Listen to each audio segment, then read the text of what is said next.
So just a little bit on some of the current challenges within the industry. That's including what they are struggling with in terms of the reliability and also the performance of the data that they are dealing with on daily basis.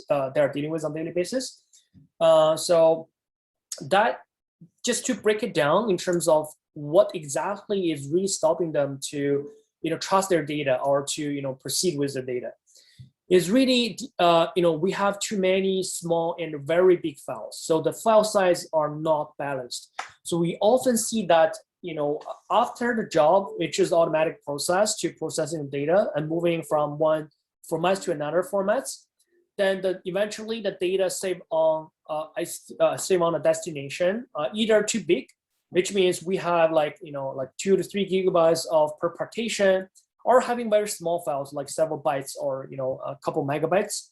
So none of those patterns are really healthy or are going to be sustainable for the query performance in a downstream. So it's something that really stopping the data accessing layers to be efficient on getting their job done, especially when they're trying to writing their SQL to interacting with those data. Next is the performance indexing, which means for very often that people have to make decisions on how to partition their data in day one in order to get the data move into their system. So these kind of challenges are not unique for single organization, but it's consistently a challenge for across the industry. So we'll take a look on see how to solve those kind of hardcore challenges in the later slides. The next one is no caching. Is usually we talk about the throughput in the cloud. We're using object storage, which is around 20 to 50 megabytes. But I think for the past couple of years, object storage has been improved in terms of their performance over time. However, the observations that I'm seeing is still kind of have a long kind of gaps in terms of the speed of read and writes compared with modern hardware like SSD.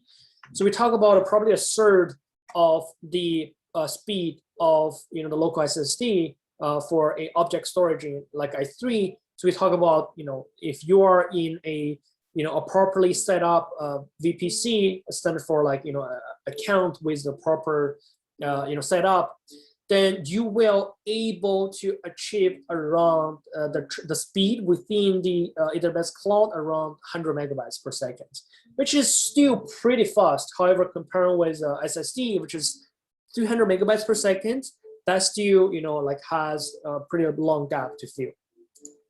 So data reliability challenges with data lake, that's including failures of production jobs which leave data in corrupted state, and that's requiring a lot of human interactions to recovering the data back to the proper state. Lack of schema enforcement also creates inconsistent and low quality of the data. So a lack of consistency make it almost impossible to mix append and read, batch, and stream. So this is one of the challenges to really trying to unify the different patterns, including streaming and batch, and able to make the data being available as a single layer rather than having multiple layers, and then the only way to combining those different data tables and a different database is only through the BI layer. So this is kind of making it a challenge for the operational and the maintenance perspective. So the data is not ready. So generally speaking, data are low quality in a non-trustworthy manner. Hence, a lot of the project, especially in the data project, was kind of in a failure mode, was because of this. The data is simply not reliable and not usable. So let's see how we can make some how the industry really trying to take the challenges and move into the next stage.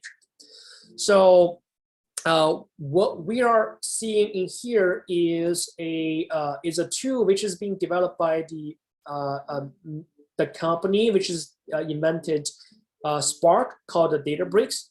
So they come up with a design, or they come up with a paradigms and also a library called Delta Lake. This is simply helping the organizations to solving the challenges we talked about earlier, like the reliability of the data and also the performance of the data is is solved by this single framework. So the similar framework in the industry that's including there's a thing called a Hoodie, and Hoodie is originated from a company which is called Uber, and it's kind of an open source project which is they donated to the Apache Foundation several years back. And there's another one called Iceberg, which is coming from Netflix, which is also a metadata serving layer, which is imagine that you have a bunch of data on your object storage, and then you will have another metadata layer which is sitting on top of it to know exactly what are the data that need to be, say for example, compacting with, and what data need to be formatting with, and what data are in sync, and what data are outdated. This is a metadata services which is taking care of that. So let's take a look on what kind of issues this is able to solve with, and how is it actually solving it. So this is a new standard for building a data lake or lake house project. We talk about open formats based on Parquet. So it's not. It's probably taking another like 5 to probably another like I say 1 hour to discuss like how is Parquet files looks like, and what is why it's so popular in the industry, that why people want to using Parquet file. But generally speaking, Parquet file is a columnar oriented data format, which is serving different use cases, especially in a data lake or lake house project. Parquet is the default data format, which is how the data will be storing at on your object storage like S3. The other benefits of using using Delta Lake, or let's just say in general, this is called a Delta architecture, is because it really comes with a transaction piece. So we talk about when you are as a data engineer without the Delta architecture or Delta frameworks, when there is a operations which has a failure in the middle of writing the data back to S3, then you have no other option but to find a solutions of identify the intermediate data files on S3 and delete those, and able to recovering your states of the universe to a healthy states. But with transactions, so because we talk about the metadata, metadata piece layer on top of your data, is really aiming to make sure that every single operations, like writing data back to object storage, or deleting data from object storage, all of those operations will come with the transaction capabilities built within, which means all of the operations will either all go in, or none of the operations will go in at all. So this makes sure that data in your lake house or data lake will maintain in a healthy state. The next benefits of Delta Lake or using Hoodie is by default compatible with all the Spark's API. You just need to simply updating several components, then including the jars, including the the interface of how you writing the data back to your S3. Those kind of things need to be changing a little, but rather than that, it's really kind of a low efforts from the programming perspective. But you really need to spend some time to understanding under the hood how does Delta Lakes and Hoodies and also Iceberg that is doing the the data management layers beyond the API is able to tell you, right? So those are the homeworks that we have to do as data engineer. This is the traditional or this is the Delta architecture that we were talking about. which is give it a little bit more layers and more colors to break it down into different stages. And starting from the left, you see that the data coming in from services like Kafka, Kinesis, and also coming from data lakes and Kafkas. So some data coming in as a streaming file, a streaming application. Some are coming as static files. But generally speaking, the data coming from different source in different patterns. But the landing zone, which is on the far left, is the place we actually having a stage, which is the data will be landed successfully in our Delta Lake or in our Delta Lake zone. And this what we call as a you can either call it as a landing zone or call it bounty zone, which is data in here does not need to be applying any qualities, appliance or data governance, but this is simply just making sure data are landed properly in the landing zone. So next stage is really trying to pick it up and start to process it so that we're able to make the data interactable and queryable. And also we have to making sure the data quality and the data governance piece has to be applied on this stage of the data.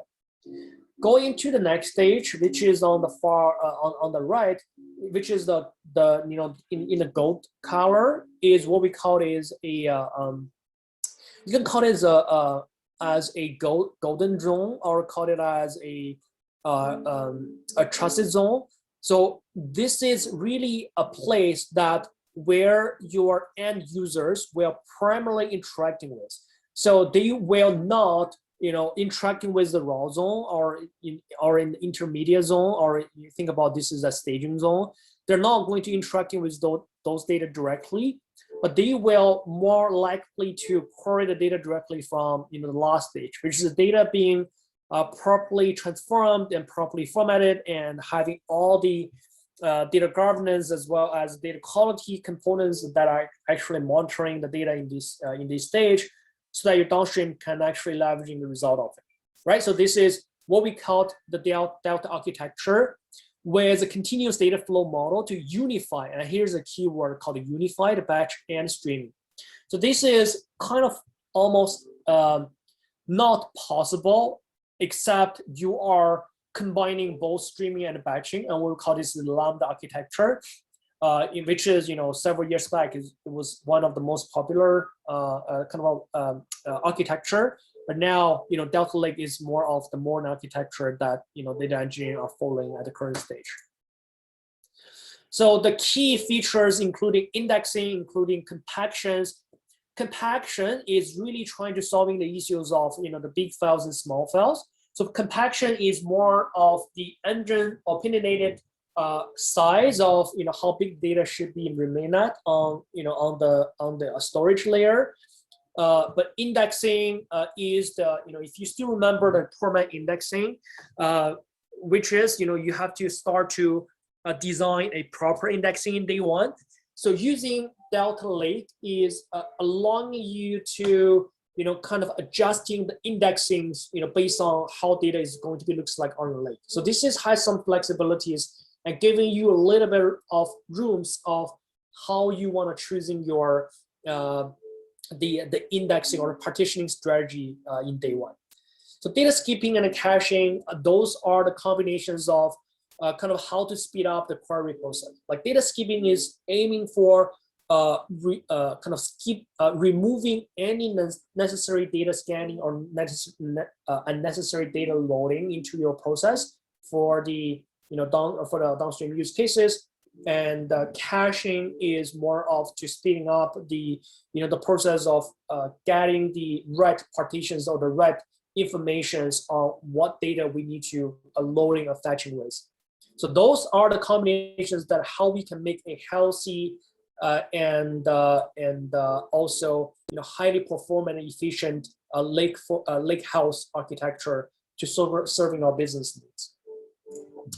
So this is a picture that you can go back and forth with this Delta architecture. So if you come here, you can see that we have raw zone and which is what we call it as a bronze zone, and also a silver zone, which we apply the filter, clean, and augment it, and also all the data governance as well as data quality services and components will be applying to data in this stage as well.